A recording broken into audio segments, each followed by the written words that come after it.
दिल्लीमध्ये सेलिब्रेशन सुरू आहे ते आपण पाहणार आहोत। विश्वविजेत्या टीम इंडियानं मोदींची भेट घेतलेली आहे। पंतप्रधान मोदींची भेट घेतलेली आहे। दिल्लीतील सेलिब्रेशन नंतर टीम इंडिया मुंबईकडे रवाना झालेली आहे। काही वेळापूर्वी पंतप्रधान मोदी यांची टीम इंडियानं भेट घेतली, त्यानंतर हॉटेलकडे टीम इंडिया रवाना झालेली होती आणि आता हॉटेलमधून टीम इंडिया मुंबईच्या दिशेने रवाना झालेली आहे।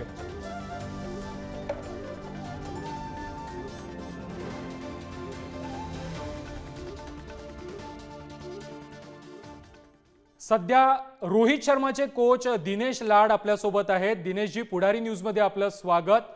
टीम इंडिया वर्ल्ड कप जिंकल्यानंतर आज मुंबईमध्ये येते, मोठा जल्लोष असणार आहे, सेलिब्रेशन असणार आहे। तुम्ही यावेळी रोहित शर्माच्या भेटीसाठी जाणार आहात का? या जल्लोषामध्ये, या सेलिब्रेशन मध्ये आज तुम्ही सहभागी होणार आहात का? नाही, मी होणार नाहीये, मी घरूनच बघणार आहे। कारण घरी आल्यानंतर आम्ही नंतर व्यवस्थित चर्चा करू। सध्याच्या घडीला मी जात नाही, याच्या घोळक्यामध्ये मी जनरली जात नाही कुठे। नक्कीच, ज्या रोहित शर्माला तुम्ही घडवलं, तुमच्या हाताखाली जो रोहित शर्मा तयार झाला, त्यानं भारताला चौथ्यांदा वर्ल्ड कप जिंकून दिलेला आहे, T20 मध्ये दुसऱ्यांदा। तुमच्या भावना काय आहेत? रोहित शर्माला तुम्ही भेटायला कधी जाणार आहात? भेटायला तर आता 2-3 दिवसानंतर आम्ही आरामात भेटू। आणि भावना म्हटलं तर एकतर त्यांनी मलाच नाही पण भारतीय जनतेला त्यांनी खुश केलेलं आहे, त्यांनीच आणि त्याच्या टीमने। दुसरी गोष्ट म्हणजे असं आहे की रोहितने मला एक मोठी गुरुदक्षिणा दिली असं मी म्हणेन। कारण जाताना तो मला म्हणाला होता की हा वर्ल्ड कप आम्ही जिंकू, कारण बहुतेक करून दादा शेवटचा वर्ल्ड कप होता आणि त्याच्यामुळे की हा वर्ल्ड कप जिंकणं त्यासाठी महत्वाचं होतं। मलाही ते हवं होतं। मी पण त्याला सांगितलेलं T20चा जो शेवटचा वर्ल्ड कप आहे तर जिंकणं तुझ्यासाठी आणि आपल्यासाठी महत्वाचं आहे, आपल्या देशासाठी महत्वाचं आहे, आणि त्यांनी ते फुलफिल केलं आणि त्याच्यामुळे मला मोठी गुरुदक्षिणा दिली असेल। मी जगातला एक श्रीमंत गृहस्थ झालो असं मला वाटतं। नक्कीच, मात्र हा वर्ल्ड कप जिंकल्यानंतर एकीकडे आनंदोत्सव असताना रोहित शर्मानं आपली T20 मधून निवृत्ती जाहीर केलेली होती, विराट कोहलीनं देखील निवृत्ती जाहीर केली। कुठेतरी या दोन्ही खेळाडूंना, या दिग्गज खेळाडूंनी थोडी घाई केली। अजून काही वेळ T20 खेळायला पाहिजे होतं रोहित शर्मानं किंवा विराट कोहलीनं? नाही, मला नाही वाटत, कारण ज्या पद्धतीने त्यांनी ते योग्य निर्णय मला वाटतो। कारण एक तर येणाऱ्या काही यंगस्टर्ससाठी ते चांगली गोष्ट आहे, कारण त्यांनाही चान्स मिळणं गरजेचं आहे। प्लस रोहितचं एज फॅक्टर पण आहे, आता तो 37 वर्षाचा आहे आणि त्याला पुढे समजा जर वन डेचा वर्ल्ड कप खेळायचा आहे आणि टेस्ट चॅम्पियनशिप खेळायची आहे, त्याला फिट राहणं गरजेचं आहे। त्याच्यामुळे T20 क्रिकेट हे खूप फास्ट क्रिकेट आहे, त्याच्यामुळे त्याने जो निर्णय घेतला, दोघांनी निर्णय घेतला, योग्य निर्णय घेतला असं मला वाटतं। नक्कीच, T20चा वर्ल्ड कप तर रोहित शर्मानं आपल्याला जिंकून दिलेला आहे। वन डेचं स्वप्न आहे त्याचं। यावेळेला त्याला वाटलं होतं की वन डे देखील आपण जिंकू। फायनल पर्यंत टीम इंडिया होती, चांगली खेळली, मात्र वन डे वर्ल्ड कप जिंकता आलेला नाही। पुढील वन डे पर्यंत रोहित शर्मा हा असेल, त्याला काय तुम्ही सल्ला द्याल किंवा कशा प्रकारच्या शुभेच्छा द्याल किंवा मार्गदर्शन या संदर्भातील, वन डे मध्ये वर्ल्ड कप जिंकून देण्यासंदर्भातील तुम्ही काय करणार आहात का? मी त्याला एवढंच सांगेन, कारण टेक्निकली काही सांगायची गरज नाही मला वाटते।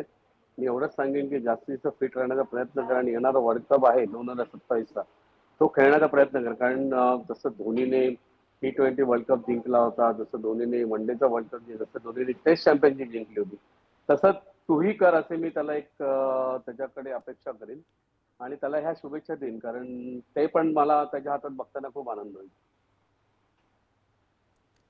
नक्कीच, ज्या दिवशी टीम इंडियानं वर्ल्ड कप जिंकला त्यावेळच्या तुमच्या भावना कशा होत्या? त्यावेळेला तुम्हाला काय वाटलेलं होतं की ज्याला मी घडवलं त्यानं आज दुसऱ्यांदा T20 मध्ये वर्ल्ड कप भारताला जिंकून दिलेला आहे? त्या दिवशी तुमच्या भावना कशा होत्या आमच्या प्रेक्षकांसमोर आज तुम्ही शेअर करू शकाल का? भावना म्हणजे खरोखर मला स्वतःलाच माझा गर्व वाटला, कारण ज्यावेळेस मी रोहितला बघितलं होतं, तो फक्त 12 वर्षाचा होता। 12 वर्षाचा असताना मी त्यांना ऑफ स्पिनर म्हणून, आणि तेही एका मॅच मध्ये बघितलं। असंही नाही की मी त्याला सतत बघत आलो होतो, मी एका मॅच मध्ये त्याला बघितलं होतं। आणि ज्यावेळेस मी नंतर त्याची बॅटिंगची स्टाईल बघितली, त्यावेळेस मला वाटलं नाही, याला मला बॅटिंग मध्ये जास्त प्रमोट करणं गरजेचं आहे। आणि त्या दिवसापासून मी त्याला बॅटिंग मध्ये जास्त फोकस करायला सांगितलं आणि मी जास्तीत जास्त बॅटिंग मध्ये त्याला वेळ दिला। आणि आज मला त्याचा गर्व आहे की तो एक भारतातला नाही, जगातला एक म्हणजे स्फोटक बल्लेबाज झाला, ज्याला म्हणतो आपण स्फोटक फलंदाज वन डे क्रिकेटमध्ये। त्याच्यामुळे मी खूपच खुश होतो आणि मी मगाशी सांगितल्यामुळे मला गुरुदक्षिणा दिली अशी मी त्याला सांगितलं. नक्कीच दिनेशजी, रोहित शर्माची ज्यावेळेला कोचिंग करत होता तुम्ही, त्यावेळेच्या काही आठवणी आहेत का? रोहित शर्मा त्यावेळेला कसा होता?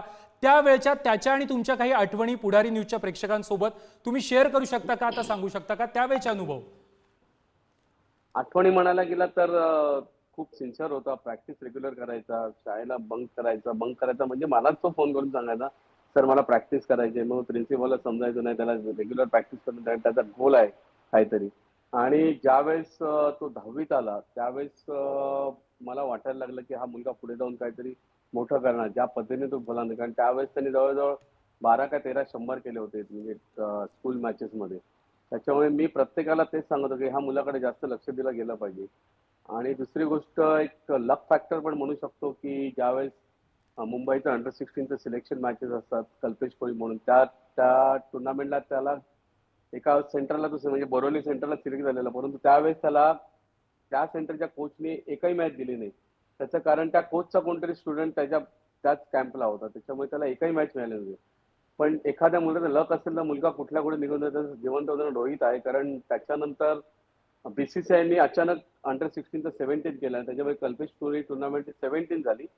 नेक्स्ट इयरला दुसरे कोच आले. त्या कोचने त्याला चान्स दिला. त्या मॅचमध्ये त्यांनी त्या टुर्नामेंटमध्ये त्यांनी मॅन ऑफ द सिरीज घेतला आणि तो मुंबईच्या प्रॉब्लेम्सला सिलेक्ट झाला. त्याच्यानंतर मुंबईला तो 15 मध्ये आला. 15 मध्ये आल्यावर त्यांनी 3 मॅच त्याला खेळवलं नाही गेलं स्टेटला. पण 4थ्या मॅचला अचानक कोणतरी चांगला बॅट्समन आजारी पडला आणि त्याच्यामुळे ह्याला चान्स मिळाला. त्या मॅचमध्ये त्यांनी 140 धावांचे खेळ केले आणि त्याच्यानंतर तो पुढे गेला. तो परत पाठीवरून त्यांनी बघितलं तुम्ही. नक्कीच दिनेशजी, रोहित शर्माची सुरुवात म्हणजे पहिली मॅच असेल ही T20 फॉर्मॅटमधूनच झालेली आहे. T20 फॉर्मॅटमधूनच इतका दिग्गज खेळाडू भारताला मिळालेला आहे. त्यावेळेला जेव्हा रोहित शर्मा T20 खेळायचा तेव्हाचा रोहित शर्मा आणि आज वर्ल्ड कप जिंकताना आजच्या वर्ल्ड कप मधला रोहित शर्मा, या दोन्ही रोहित शर्मांमधला T20 फॉर्मॅटमधल्या रोहित शर्मा मधला फरक तुम्हाला कसा जाणवतोय? बेसिकली बघायला गेलं मला फरक काहीच जाणवत नाही कारण त्याची शैली जी त्यावेळेस होती ती शैली आताही आहे. त्याच्यामुळे बाकीच्यांसाठी ते काहीतरी वेगळं आहे पण मला तो वाटत नाही. फक्त एवढंच की मॅच्युरिटी जास्त आली. त्यावेळेस तो नुसती बॅटिंग करताना नुसतं मारणं कारण T20 क्रिकेट म्हटलं तुम्हाला एंटरटेनमेंट आहे आणि तिकडे तुम्हाला फक्त मारून खेळावं लागते. त्याच्यामुळे पण आता तो मॅच्युअर्ड जास्त झाला. त्याला कळायला लागलं की माझी रिस्पॉन्सिबिलिटी काय आहे. मला माझ्या टीमसाठी काय करायला पाहिजे. पण ह्या गोष्टी फक्त त्याच्यामध्ये चेंजेस आल्या. बाकी रोहित शर्मा बॅटिंगमध्ये जो त्यावेळेस होता तोच रोहित शर्मा आताही तोच आहे असं मला वाटतं. सर, रोहित शर्माच्या कॅप्टनशिप संदर्भात सर्वांकडून कौतुक केलं जातं. सर्वांना सामावून घेणं, एकत्रित काम करायला लावणं किंवा खेळाडूंना समजून घेणं हा जो प्रकार आहे किंवा संयमीपणा जो धोनीमध्ये होता त्यानंतर रोहित शर्मामध्ये पाहायला मिळतो. रोहित शर्माच्या या कॅप्टनशिप बाबत, त्याच्या संयमीपणाबाबत तुम्ही काय सांगाल? नाही खरोखर कौतुक करण्यासारखं आहे. कारण आतापर्यंत त्यांनी IPLच्या 5 ट्रॉफी जिंकलेल्या आहे. परत आपल्याला बऱ्याच सिरीज पण जिंकल्या त्याच्या अधिपत्याखाली. पण आपण ICC टुर्नामेंट जिंकलो. पण आता आपण जिंकलोय. पण त्याचं सगळ्यात महत्वाची गोष्ट म्हणजे त्याच्या कॅप्टन्सीचा सगळ्यात प्लस पॉईंट आहे तो प्रत्येक प्लेअरला घेऊन खेळणारा प्लेअर आहे. कारण कॅप्टन आहे. कारण प्रत्येकाला तो समजावून सांगतो की हा तुझा रोल आहे. हा तुझा रोल तूच करायचा आहे. मी काही करणार नाहीये. आणि तुला ज्या गोष्टीसाठी घेतलंय त्या गोष्टी तुला करूनच दाखवायच्या. त्याच्यामुळे एक माझा कॅप्टनचा मला कॉन्फिडन्स देतो. त्या प्लेयर्सचा कॉन्फिडन्स खूप मोठा होता आणि त्याच्यामुळे काही गोष्टी चांगल्या घडल्या गेल्या. त्याचं कारण तेच आहे आणि त्याच्यामुळे ते एक चांगला कॅप्टन म्हणून उदयाला आला म्हणून. सर, रोहित शर्मा आणि विराट कोहली ही दोन जी जोडी आहे ही मागच्या वर्ल्ड कप मध्ये पण आपल्याला त्यांच्यामधलं एक वेगळेपण, त्यांच्यामधलं एक वेगळं नातं आपल्याला पाहायला मिळतं. मैदानात असो किंवा मैदानाबाहेर रोहित शर्मा आणि विराट कोहली हे वेगळ्या अर्थे जगतात, हे वेगळ्या अर्थे आपली मैत्री जपतात. या दोघांच्या मैदानातील आणि मैदानाबाहेरील मैत्रीबाबतचे अनुभव किंवा त्या संदर्भातील काही अनुभव तुम्ही शेअर करू शकता का? मध्ये बऱ्याच गोष्टी अशा फोफावल्या गेल्या होत्या की दोघांमध्ये पटत नाहीये, दोघं असे आहेत. परंतु मला कुठेही कधी दिसलं नाही ह्या गोष्टी त्यांनी केल्या. कारण आणि शेवटी तुम्ही बघितलं असेल तर आतापर्यंत जेवढ्या मॅचेस आपण जिंकलेल्या आहेत त्याच्यामध्ये सगळ्यात सिंहाचा वाटा या दोघांचाच होता. त्याच्यामुळे जर दोघांमध्ये काहीतरी तफावत असती तर आपण मॅचेस जिंकत गेलो नसतो. आणि चुकीची लोकांची समजत होती. पण मला वाटत नाही. दोघंही चांगले मित्र आहेत आणि शेवटपर्यंत चांगले मित्र राहतील असं मला वाटतं. नक्कीच दिनेशजी, धन्यवाद तुम्ही पुढारी न्यूज सोबत बोलल्याबाबत. रोहित शर्माचे कोच दिनेश लाड सध्या आपल्यासोबत बोलत होते। टीम इंडिया दिल्लीमध्ये दाखल झालेली आहे। पंतप्रधान मोदींची भेट घेतल्यानंतर आता टीम इंडिया मुंबईच्या दिशेने रवाना झालेली आहे। संध्याकाळी मुंबईमध्ये जल्लोषात त्यांचं स्वागत केलं जाईल, सेलिब्रेशन होईल।